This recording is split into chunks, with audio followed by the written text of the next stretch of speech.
Hi everyone, let's get right into it. This is going to be a very short video. All I want to do is prove to you that you don't need a really wide lens for landscape.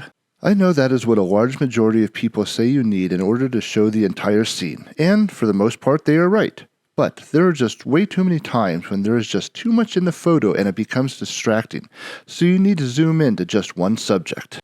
A few of these pictures were taken with the 70-200, but most of them are taken on a Sony 200-600mm lens with the Sony A7RIII. I have only had that lens for a couple of months now, but I love it so much that I got rid of the 70-200. Not only is it great for landscape, but I also had a bunch of fun taking pictures of animals. Most of my animal photos with the 70-200 was just not zoomed in enough, and I didn't even keep most of my animal photos from that lens. It's a totally different story once I got my 200-600. There is a lot to learn with that lens, but once I got it figured out, it was amazing. So amazing I will always have a large lens in my bag at all times from now until the rest of eternity. If you have any questions, please feel free to ask.